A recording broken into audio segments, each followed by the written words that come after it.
Good evening, ladies and gentlemen. The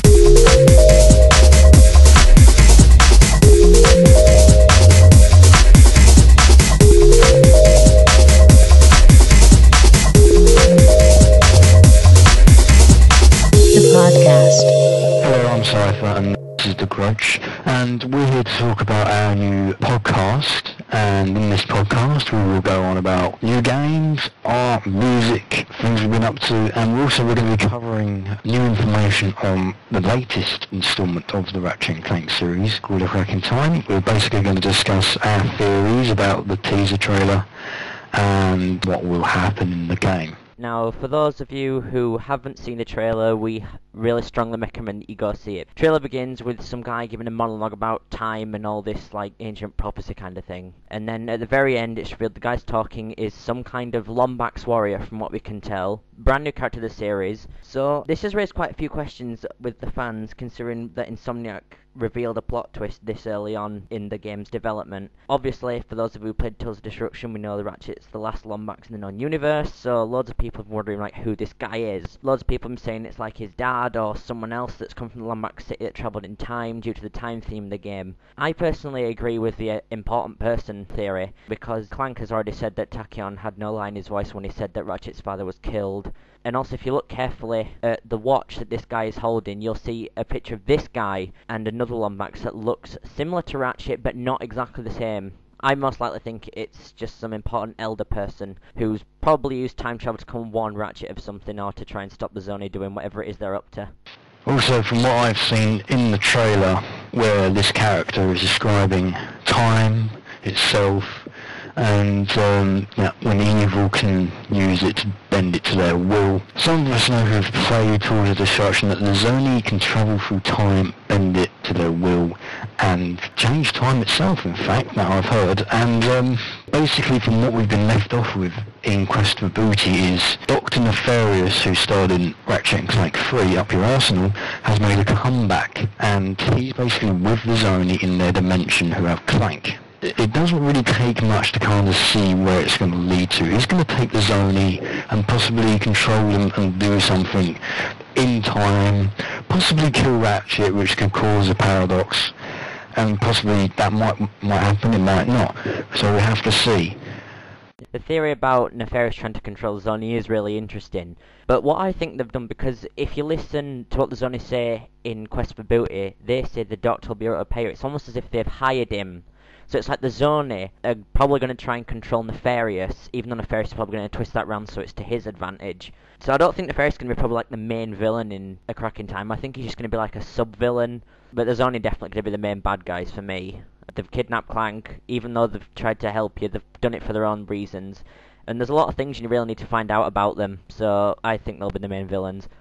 So some people have been saying that Tachyon may return, and there was a hint at the end of the Tools of Destruction that he says that his race will return, and the return is inevitable, and it might happen, it might not, because we don't know what personally happened to him. He fell into what seems to be just an abyss. It could have been a portal to somewhere else as far as we're concerned, maybe back to their own dimension, we don't know, so he might return, he may not return.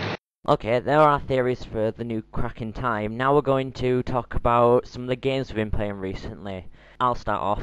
Recently I've been playing the new Silent Hill game, Silent Hill Homecoming, which I've been looking forward to for a very long time now, ever since I heard it was going to be announced. A few things different about this game. For starters, it was not made by the original team that made the original Silent Hill games. This was made by a new company called Double Helix Studios, I think, or Double Foundation, something like that. They're an American company, they're quite new to the whole gaming thing, and they've basically just got the rights to do Silent Hill and continue on. Game story is a former soldier called Alex Shepard has come home to his town of Shepherd's Glen to his family after he's been discharged from the military hospital, and he's basically come back and everything has just crapped up really badly. There's Silent Hill kind of monsters lurking the streets, there's the almost infamous like fog nature of Silent Hill. All this is explained later in game. His family have been destroyed, kind of. His mother's in a catatonic kind of state, his father's gone missing, and so has his little brother Josh. Alex didn't really get along with his parents that well, so his main concern is Josh. So the main aim of the game is Alex trying to find out what's happened to Shepherd's Glen, find out the connection to Silent Hill, and try and find his missing little brother. Moving on to gameplay, they've basically kept it the same like most of the Silent Hill games. You got your flashlight, which you need to see, plus you got your radio, which will warn you when monsters are getting near, and you've also got a variety of standard weapons that you would find in a situation like this, like pipes and, well, obviously Alex has got some kind of a combat knife from his days in the military. Overall, the gameplay is kind of enjoyable. There are a few downsides to it, with the fact that because Alex was in the military, he's trained in using all these kind of weapons, which kind of takes away from a bit of the survival horror, because all of the former protagonists of Silent Hill were all just regular people. They didn't know how to use these weapons properly. And where Alex does, it kind of takes away some of the challenge in fighting all these monsters. But still, the monsters are very enjoyable to fight themselves. They're really well designed. Some of them have actually made me jump, and it's quite hard to make me jump at anything that's horror related. Story-wise, very interesting story, I will admit. There are a few twists in there that you possibly could see coming if you looked at it closely enough. But yeah, very interesting story, and a very good twist that I didn't actually see coming. Downsides. I would say that some of the downsides of Homecoming, well, the voice acting is probably not as good as it could be. I mean, most of the Silent Hill games have been criticised for the not as good voice acting as other games, but even though it is better than future ones, I still think it could have done with a little work. Also, I've already mentioned Alex's military knowledge of fighting, which kind of takes away from the challenge. But overall, I think Silent Hill is a really enjoyable game to play, especially if you're into like survival horror games, or the Silent Hill franchise in general, and that anyone who's interested in that kind of thing should go there and dare themselves to visit Silent Hill themselves. And on to Cypher. Right, the game I have lately bought and been looking forward to is Killzone 2. And I've been a fan ever since the first game. It's brilliant despite its poor graphics quality. Well, it's got good graphics, but it's just really, really slow at loading. And ever since the first game, Killzone 2 has been a major leap. All the graphics look spot on, the physics is amazing, the whole animation, the feel of it, the depth. When you play the game, you feel like you're actually in a war zone. The soundtrack is brilliant, the actual ambience is brilliant, and you've got these boss-like characters which you come up against at some points, and it still has a good feel ever since the first Killzone. The good things about this Killzone is they've improved a lot of the gameplay. There's a lot more realism to it. There's a lot more depth. You can, in fact, now you can use cover now as well.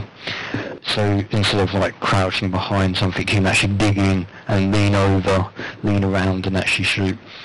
A lot of weapons now have iron sights, which is basically sights built into the gun itself, which you have to look down yourself. Instead of back in the first game, you'll click your zoom button, it would just zoom in on the crosshair. Also, there's some various different difficulty modes. Now, these modes are technically really hard, and one of them's pretty impossible to beat. I've not tried it myself yet.